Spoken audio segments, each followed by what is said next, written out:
Hello, I'm Chris Solo, and welcome to the Fabled 42, where we build community through friendship, gaming, and chaos. You're watching Quests and Answers, and you can catch us live every Monday at 3:30 p.m. Pacific, right here at twitch.tv/Fabled42. But before we get to tonight's show, we're going to dive into announcements, and then we'll get into some panelist introductions. So everything that you see on all of our campaigns that is 3D printed is brought to you by Griffin Co. We are also friends with Vorpal Board, so take a look at those guys. If you want a awesome program for remote tabletop play, go ahead and check out Vorpal Board. Not sure if anyone posts any links. I'm going to post some links. Boom. Also, we have a lot of exciting things happening this month and next month, so go ahead and check out our Patreon. A lot of really cool community games are happening right now for all of our Patreon subscribers. We have some awesome new content that's coming out soon on our Patreon as well as we have the next episode of Monster of the Week on Friday. Followed up, the next two subsequent Fridays are the final two episodes of the 3-part finale for Wizards of Ukador, which is our 15-wizard campaign, is coming to an end. With some style and flair. But also on February 21st, we are doing the 9-ish hour watch party for the prom episode that we shot.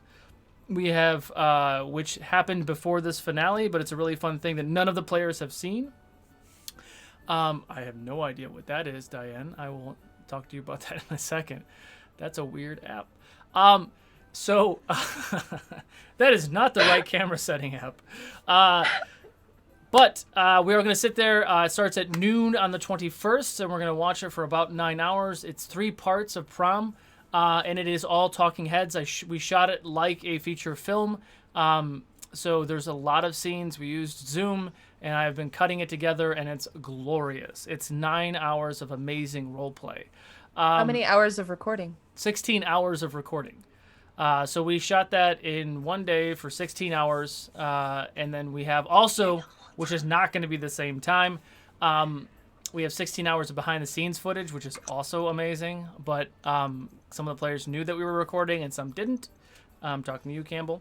And it's a lot of fun, selfies and fun interactions and just the community just being amazing. So a lot of that's going to be coming through the next few months.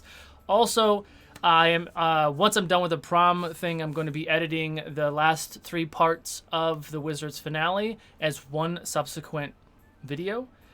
So all the alternating scenes, because again, I've explained that they all happen at the same time.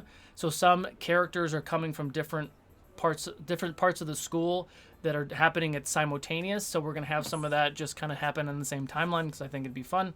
And why not? But why not edit more things? Why not edit more things? That's fine. What is free time?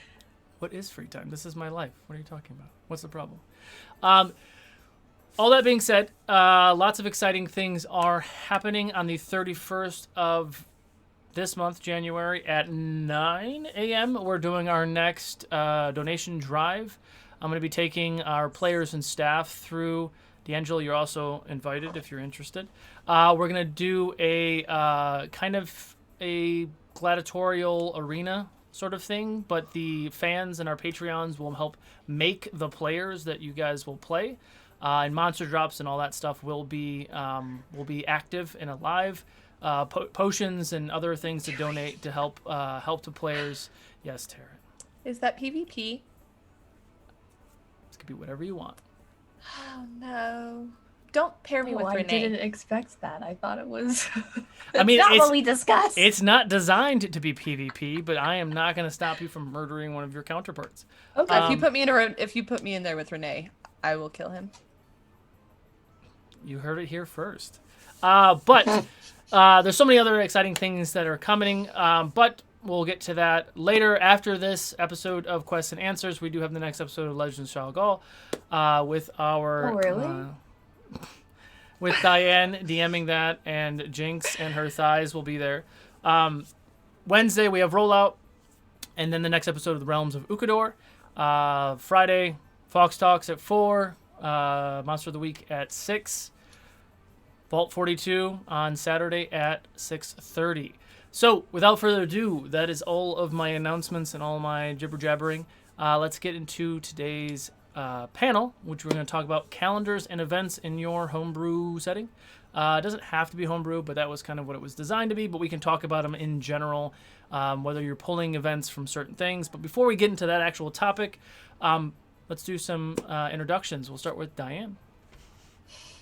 Hey everyone, my name's Dianne Hall. You can find me at the Pretty DM on Instagram, and you can find me reposting Casual Campbell and Fable42 on Twitter. You can also find me here as much as they allow. So as always, Monday nights, DMing Legends of Shoggoth. You can find me Wednesdays, playing in Realms. You can find me sometimes on Fridays, this Friday in Monster of the Week. You can find me next Friday on Wizards. And you can find me here. You can find me here on Saturdays playing in the Fallout game as well, and literally doing as much as they allow me to do, because I want to live here, and I do. And that's me. Thank you, Miss Dianne. I'm Taryn. Well, hi. My name is Taryn, and I'm also here quite a bit. No, I'm in Legends of Shoggoth as Jenks Veltova. She's awesome and super, super fit, and you should check her out, and that show in general if you haven't already. I'm also just a general creative human. I make dice and post cat pictures, so if you want to check me out on Instagram, do it on the socials, at Valrook. And I am also a emo edgelord wizard on some Fridays. I've got other stuff in the works. I do have a community game, but I think the slots are full for our Patreon people. Because I was like, damn. I mean, I might make room for one or two, we'll see. I'm also pretty constantly in our Gen Chat and our Discord, so you should join Discord and come hang out with us. Absolutely. And last but not least, a new special guest to the Fable42 family, DeAngelo. Hey everyone, my name is DeAngelo Murillo, and I am a Latinx content creator. I do Twitch, I write articles, trying to move the culture forward into a more progressive, more inclusive environment and everything. I stream on Twitch, and I also do a bunch of other stuff. I'm a dungeon master as well, as I'm like here with these wonderful people. I am extremely nervous for this because I watch all of their like Fable42 stuff and like know them from the Discord, and I have a lot of respect for everyone here. So I want to thank you from the bottom of my heart for letting me be on this, and I'm stoked for today's conversation. Awesome. We are very excited to have you here and excited to bring you in on a bunch of other stuff. Also, the thing on the 31st was totally an open invitation for you to die if you were interested in partaking in the death of that. Lotargar, you know.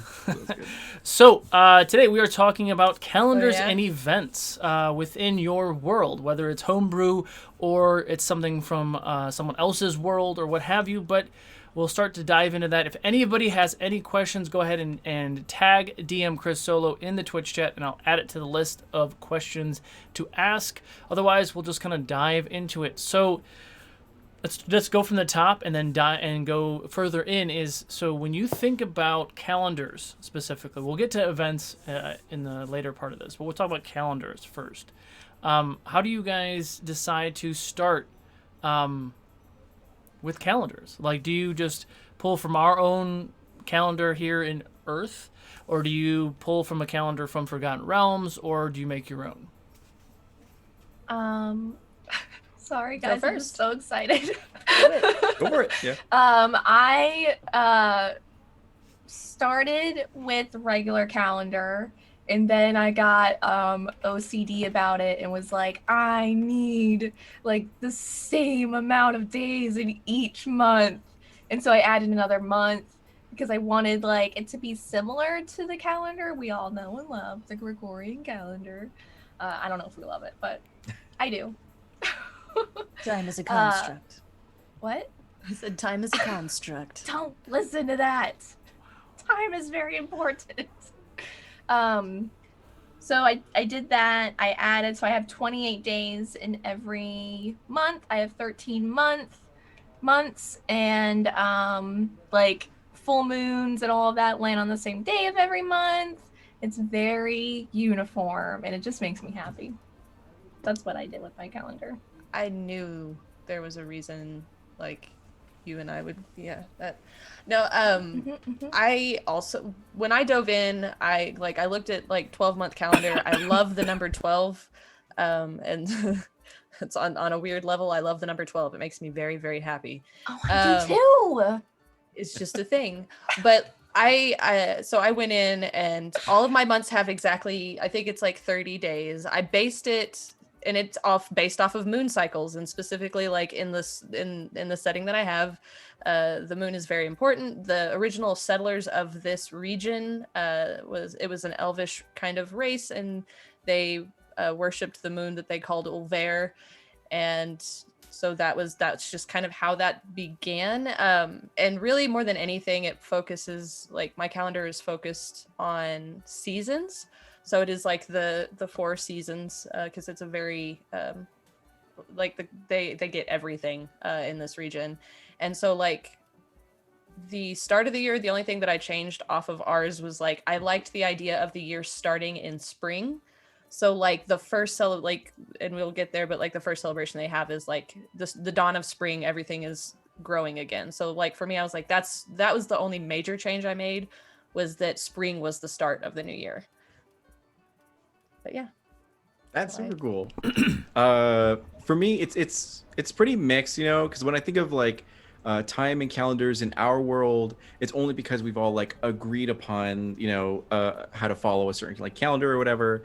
And so I usually have like every nation have a different sort of set of like rules for how they, you know, track time or anything like that.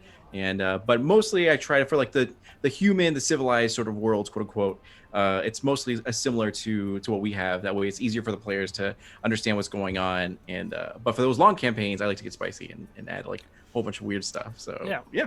Oh yeah, no, exactly. Like, and that's another thing is, like, in my setting, it's the same thing. Like, some of the countries use it, some of them don't, and then some of them, what really varies is more that some of the countries use different years. Like, some of them, they don't measure the year the same. Like, some of them are like hyper civilized and have like democracy and other things, and so they're at like 297 is what they consider it. But if you go to the other end of the continent, they're like, oh, it's like year 984, and because they have different defining events, that's not going to get confusing ever, I'm sure. You know, it's interesting too, with like listening how everyone starts, and whether it's 12 months or 11 or 13. And I'm curious actually to Dianne, because Ukudor's calendar also has 28 days, and it also has 13 months. My reasoning for the months was the gods that I had aligned to that, and I was adding one extra month to it. And 28 was just easy, because then it's nice 4 weeks. You know, you have your moon cycle that is always the same. You know, it's always the first Monday, always the first Monday of the month, and then, you know, the other one is the third Monday, whatever. So the cycle's always the same, and I was always trying to think of ease, right? Because we as content creators or storytellers or DMs or what have you, we want our players or our fan base or our readers to remember the information, right? All this hard work that we're putting into these worlds. You want to make it easy, but also ingestible, right? So like 13 it's close to hours, and makes sense. And then 28 days a month makes it sense, right? And then they know, it just becomes repetition, right? They know that the first Monday of every month is a new moon. And then they know the third Monday of the month is a full moon. So then if that matters at all in your game, great. If it doesn't, it doesn't. It's there for you, right? So then you know your cycles, right? And however you navigate that. But then going deeper into the calendars, and deeper into the structure of that. So now we know that some of you have 12 months or 13 months, and have you. Why did you choose that time period? How many months in a year? How many weeks in a month? How many days in a month? But then going a little bit further with naming conventions for it. What did you name each month? Or each day or each week, you know, like, how did you decide to choose those different aspects? Dianne. Yes. So I chose it because I wanted to stick with 365 days in my year. So that's why I have 13 months and 28 days. I did mine a little bit backwards from what solo. So I did the calendar, and then I was like, okay, so let's tie these in with the gods. And then I made, if you've been watching Legends of Shawgal, there's the Absolute 13. Well, the Absolute 13 is a thing because I had a calendar of 13 months. So I chose 13 gods that I thought would fit. And the months are named after those gods. And then the days are named after some gods, as well as the Ilamadans, which are the elemental beings who are the actual creators of Hybaka. Well, mine, it depend, like, mine, I chose 12 because I love that number. Each one of my months has 30 days exactly, and actually has 5 weeks. But the interesting thing about this region is they don't really care about, the places that are most civilized in Caning don't have weekends. They just work constantly. So like to them, it's not so much about the day of the week. This is the third day of Buhallen. And so like one of the interesting things I've done with a couple of those months is I named them stuff like the third. Each one is, again, they're based off of the seasons. So like the second month in the winter season, so it's the second to last month, is Winter Crest. That is the coldest part of the year. And so like I did naming conventions like that. That's like a simpler people would go, midway through summer, it's the hottest part of the year. This is I think I have that one as it's like sun something. I've forgotten because I never start in the summer. I always start in the winter. But they have like conventions like that. But based off of an old calendar that this new country had absorbed, the months were named after famous heroes in battles that had taken out the elemental primordial leaders that they had once had and stuff. So there's like Buhallen and Izaka. And so those months do have more normal names, I guess, by their standards, but some countries still call them by the hero naming convention. So that was just kind of a place where I had fun, like mixing in some of the culture for different people. And it made it easy. It's like, they don't care about what day of the week it is. It's the 7th day and we're working every day because we need money. That's super cool. It's awesome to like hear how everyone else like handles different things or whatever. For me, it goes back to like different cultures. So if so one of the main ones for some of my campaigns, they usually have the names of days based off of like their sort of culture. So this is the day of labor, this is the day of rest, this is a day of like, prayer and all that kind of stuff. That way it gives them like a purpose. But that's only like, sort of one culture based upon what they do. For like months, it definitely does get a little bit hairy sometimes, because with some cultures, I love the game Banner Saga. I don't know if you guys have ever like played Banner Saga at all. Yeah, or even you could just take inspiration from Alaska. So in Banner Saga, there's a situation where I think the god of nights like was killed or whatever. So or the god of day maybe, or the god of sun. So the sun was stuck and it would not rotate at all. So it was daytime the entire game. So it was like a wild concept. And when you think of Alaska, that they have some seasons or where just like it's daylight constantly and they just have to deal with it. So to bring those into the game is like, I don't know, kind of cool. Months based off of different things that happen in their region is sometimes what I put into the games and all that kind of stuff, just to make it like sort of logical as to why they would name it that, and so it's easy reference as to what time of the year it is. And I like that. I like that. That's you listening to everybody else create this stuff. It sounds like it was way easier than what I did, because like I mean, those of you who watch this stream, you know that I have lots of monitors. Like right now I only have 4, but I used to have 6. But I would have different tabs on each thing. So like when I created my gods, I based them off of Greek mythology. So I had a tab of Greek gods. And then I had my spreadsheet that I was creating with my calendar. So simultaneously, I was taking whichever god, god of the sun, getting ready to name them or not name them. But I wanted everything to be easy in my head. I wanted it to be easy.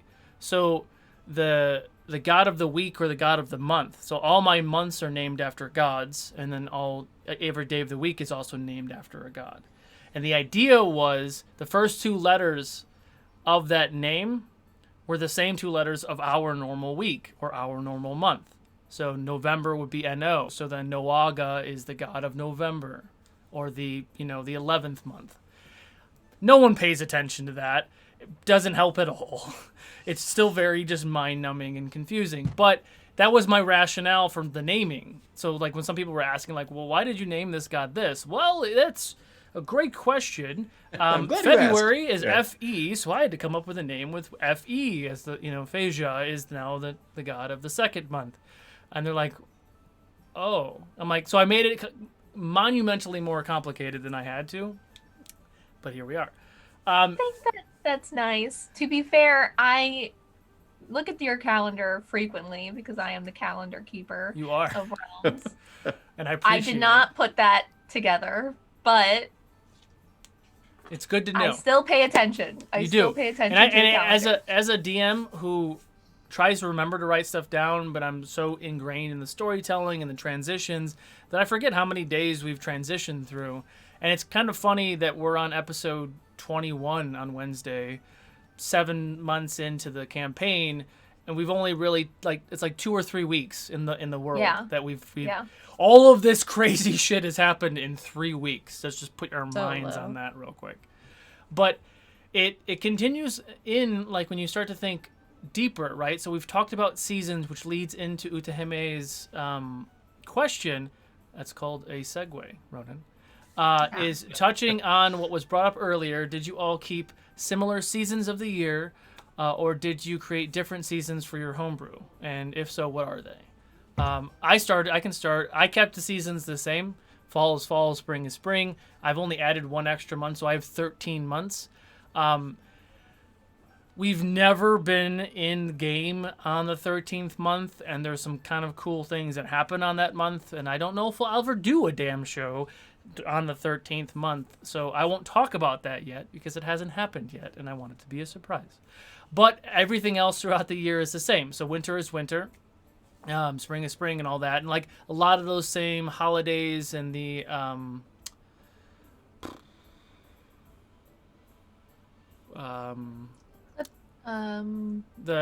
solstices and all the events and things are similar. So, but I have smattered in some other things. But before we get into the events part of it, what do you guys do with seasons? Diane. I just love talking about this so much, guys. I could talk about this forever. So I have the same seasons, but similar to what Solo just said, I do base my seasons off of like the solstice and the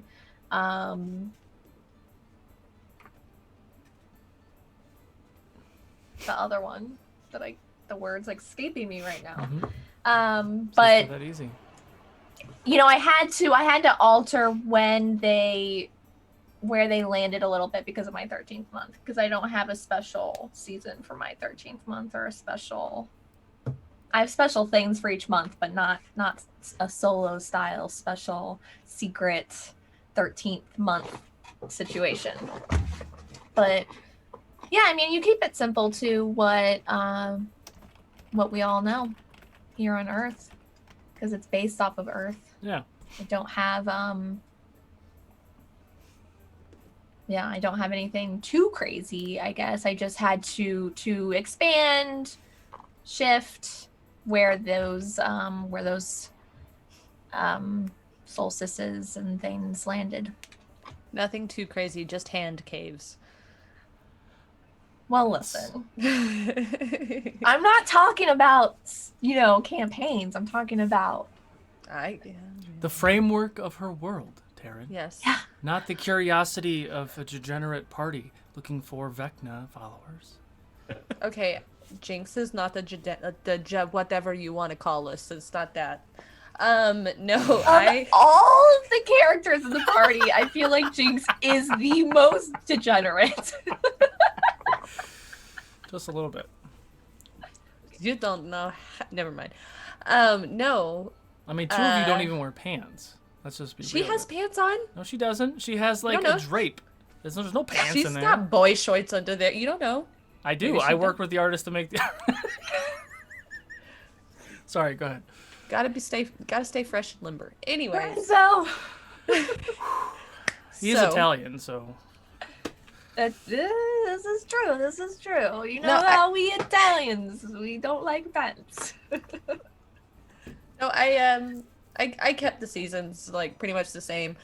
Some of the countries, depending on how far north they are, like technically like what we would consider winter, like the months still transition. Their winter months are longer. Like their winter tends to make their summers shorter, but as far as the calendar, it didn't affect that. It was just like, well, in the far north, yeah, they have days that are dark longer. They're colder in general, like that kind of thing. The people promoting most of the calendar are like dead center, and where they are, they almost to a T. It's actually part of the lore for this setting is for some reason, almost every year, well, every single year on the dot, the first day of winter, there is always an extremely heavy snowstorm. On the dot, first day of winter, never fails. I'm sure that's natural. But beyond that, I didn't. Yeah, it's totally For your normal. world. Yeah. Right? Yeah, they don't know any better. But I wanted to keep it simple. Like it's stuff that it was also easy to kind of keep those. Like for me as a DM, I was like, if I get 2 bananas, like there's definitely a winter month that's really bad. Like it's harsher than most winters, even in places that would be considered temperate. And there's a summer month, Sunloft. Ha, I remembered it. It's extremely hot. Like everything tends to die out during that time. But I didn't want to go too crazy just because, again, I wanted familiarity a little bit too. Yeah. That's super cool. For me, I came to a sudden realization that so for my entire life, I've lived in Phoenix, Arizona, which is like constantly hot. Yep. There's no weather. There's just clear blue skies and hot. And so weather doesn't really click for me. Like I don't really understand the concept of like rain and snow and like all this sort of stuff. So I as a reflection in my writing, I don't really include too many details on that. But what I usually do for like different seasons is I add in like kind of like Warhammer's Winds of Magic, where like, all right, in this sort of season, magic is like amplified, where things are easier to cast, you don't get exhausted. And other seasons, necromancy is like super easy, and the undead and the spirits kind of, because I'm from a Latinx culture, and we have Dia de los Muertos in our culture, whereas the dead isn't really like evil or unholy or whatever. They're just spirits who want to like come and visit their family members who I was born on the Day of the Dead. But Oh, were you? Right on. That's awesome. Yeah. So I have a Latin background, so we can talk about that. Yeah, for sure. So it's adding some of those things in so that way it makes the world a little bit more like flush and all that kind of stuff. So everyone has their sort of season, and then another season, their wounds regenerate faster that way. So like no matter if you're like a martial class or whatever, or a druidic class, there's a time for you. But then at the opposite can happen. So like in the season of necromancy, the nature based classes are like suffering a little bit, and like kind of like that way everyone has a little bit of fun and can pros and cons and all that. And yeah, I like that a lot. I like That's that a really lot. cool. So Uteme also asked another question, which we were kind of starting to talk about when we're starting to talk about events and holidays. How did you all come up with specific holidays? Were they related to your homebrew's pantheon, or based on your favorite holidays, or in your personal life? For me anyway, I use a lot of the same holidays that we have they're just familiar, right? So it's not called Halloween, but it's like a Halloween. We don't really have a Christmas, but there are like celebrations of like family. So it's kind of like what Christmas and Thanksgiving should be, where it's not all about gifts and things, but it's about just like being with family and being with people that you care for. That kind of happens in the same moment. And then some of the other holidays are like the stapled ones, right, in our normal calendar, just so there's some familiarity. And then there are other events and festivals and things, lots of festivals, right? It's fantasy, right? And actually, I did decide I'm gonna tease what my 13th month is, because I can't remember what it's called off the top of my head, and I'd have to dig it up. But in certain cultures, there are certain times of the year. It's not usually an entire month long. Usually, it's like a couple days or a week where there's no conflict. So it doesn't matter if you're literally at war with someone. During the 13th month, there is no conflict. And during the 13th month, the weather, even in the most extreme areas, except for the Rime, that's a separate situation up in the north. But during the 13th month, the weather subsides and becomes kind of temperate. And during the 13th month, it's essentially the month-long Olympics. So there are events, there are a lot of gladiatorial events. So it's all sports and games, and like bringing honor to your different regions, and that's where a lot of people. Zir? Yes. It's pretty much him with just his ego, and he's like, "This is my month, no more fighting," and just goes out there and does whatever. So it is. Even the most terrible of cultures still honor this month. Even the Hesian Empire, as you all know, is terrible. Still honors the no combat. Well, no.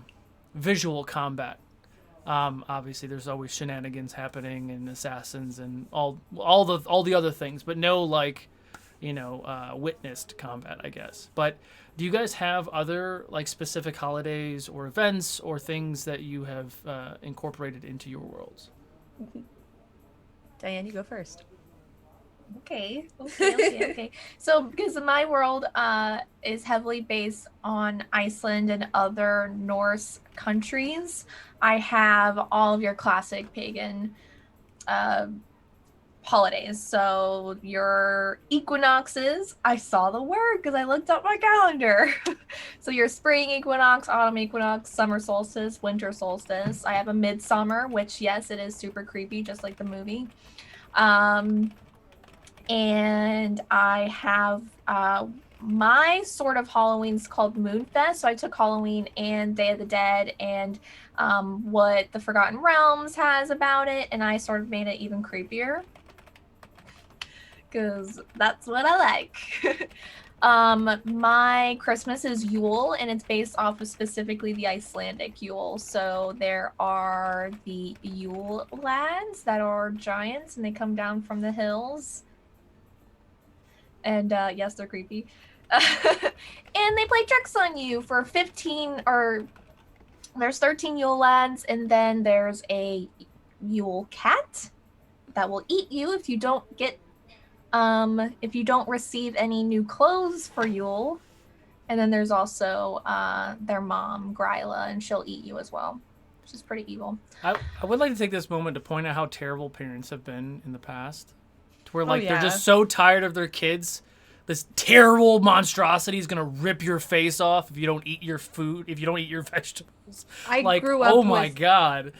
My great-grandmother used to tell me stories of I grew up with Krampus, because her family had that. So I knew about Krampus as like a 4 and 5-year-old, and I was like, oh my God. My best friend, cool. My best friend keeps a picture of like a really like wretched looking Krampus on her phone, and whenever her daughter's acting up, she's like, do you want me to show you Krampus? And she'll be like, no.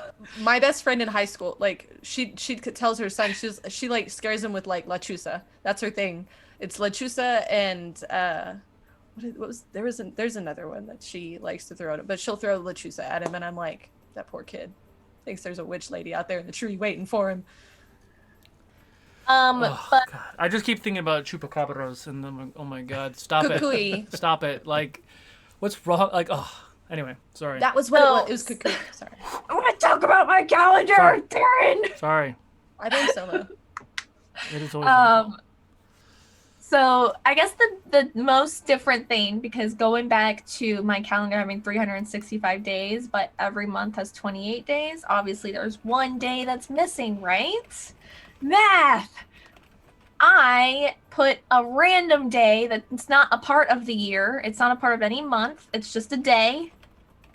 And it's my midwinter. Because it does kind of fall in midwinter, and that is like a full celebration day. Yeah. I like that. No, I have like the Christmas, like Yule. Like I kind of combined that because I That's like Rex's birthday, by the way. noted. Jinx is taking note. I like I like the familial aspect of like Yule and other things, like recalling ancestry, where you're coming from, and remembrance, and a lot of that. I like the gift giving stuff that like Christmas and stuff has as well. Yeah. But I really wanted to combine all of that, especially for this region. It made sense. Like during the winter, like they don't go anywhere, so they're very close quartered during that time. And so my like holiday season is it's a week in the peak of winter, and it's called Hearth Wake, and that's when the hearths are the hottest, and that's when everybody's having to gather closer to the fire. So during that week, it's tradition. They make stews, they share family stories to make sure that the young ones know everything about where they came from in exchange, you know, because they're right here. You kind of got to make nice when you have to be in a room this big. So that's like standard. I think, and then I have during Sunloft, there's the day of Buhallen, which is when the veil between life and death is supposed to be thinner, and the heroes come back to visit, and they're watching, and so there are games and competitions, and so Buhallen is like this big hero in all of the setting because he helped take down the primordial lords, and so everybody, it's just like this thing. If you want to please Buhallen. And then the funnest one that I did, because I can't help but throw cutesy things in there, it's called Bee Spring. And it's when little bumblebees start coming out everywhere during spring, and they celebrate, and everybody, all the children get dressed as bumblebees. But the bees in my world are known as fuzzy buzzies, and they have little cat ears. And it's adorable because the hives grow up from the ground and look like cat trees.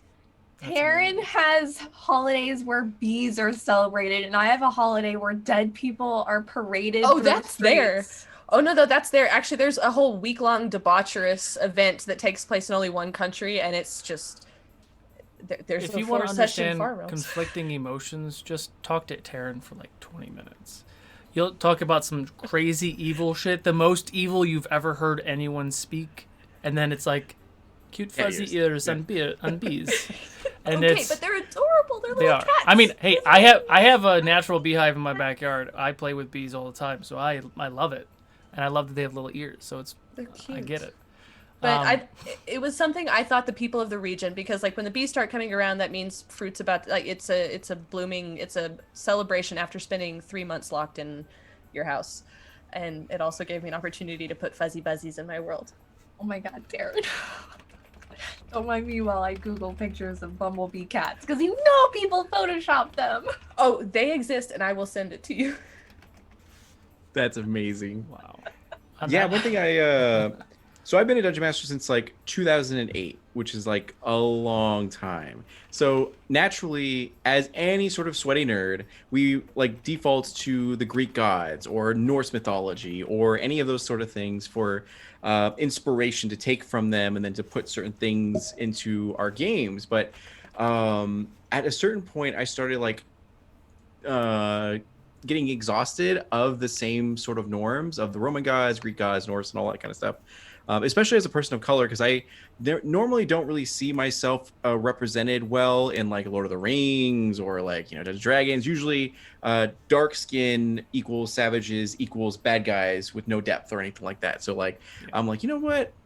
I hold the reins now. I'm going to change this around. So the major influences in sort of like my world when it comes to different cultures is I try to focus on more like Egyptian stuff, which is sort of like more necromancy and all that, and then some more Native American like Hopi or Apache sort of like influences, and also the Inca, Mayans, and the Aztecs as well, where like a lot of times like Yanti is some of the races that usually get cast into the like ritualistic sacrifice, and it's like, oh, that's evil, that's horrible, you know, and they're usually like, we're cults, you know. But like I try to change the narrative to be like, yo, this is our religion and it actually works. Like we sacrifice this person who's willing to be sacrificed, and we gives us a bountiful harvest. Like that's just how we do things. And like to make it more of a morally gray sort of thing, so that when players get into it, they start realizing like, oh, they see something new, obviously, and they start realizing they're like, oh shit, you know, like this is a really cool season and holiday, and like, you know, let's you know, when in Rome sort of thing. So it's like, I don't know, it's kind of cool to do that. Yeah, I don't judge ritualistic sacrifice. I mean, Yanti all. are evil, so we can just chew on that. I mean, they're Yeah, they're only weird. evil because of their snakeness. That's all relative. It is. But you know, it's interesting too, because you know, Fable 42, we're always constantly trying to push the thresholds and change what the normal is, for all cultures and things. I mean, even Realms of Ukudor, there's no humans or dwarves or elves or anything. We're actually showing the other side of the coin. We're not all orcs and goblins and hobgoblins and things are evil. There are orcs in Ukudor that we have shown that have never picked up a weapon their entire life, and they're a fisherman. And they love their family, and they farm, and they trade. So, like, we're constantly doing that. And it's interesting when you look at Forgotten Realms, specifically in their lore, even the character artwork. There are people of color in the character artwork, but there's the cultures don't back it up, right? Like, they don't bring the culture in. They just render the skin color a little darker to Progress, check a but box. slight. Yeah. which is great, but we need more depth, and you know, we're constantly doing that. And we're been actually talking with Ronan, because he's my writing partner for Ukudor, to expand Ukudor, which I might actually want to bring you in, DeAngelo, for some other things too. So That would be we're cool. just constantly just trying to make things more rich and more in depth. GW and I are also talking too. So there's just a lot of things where I'm wanting to just instead of just having just the surface level of calendar and events and things that are happening, but just start to really get deep and really bring in the richness of what culture is in the entire world. And like, we're only just barely touching the surface of just how many amazing cultures are out there in the world. But with that note, go ahead and enter a raffle to enter in the mid-show giveaway. We'll be back in 5 minutes with the second half of quests and answers. See you guys soon. Fuzzy Buzzy. Fuzzy Buzzy was a bear. Anyway.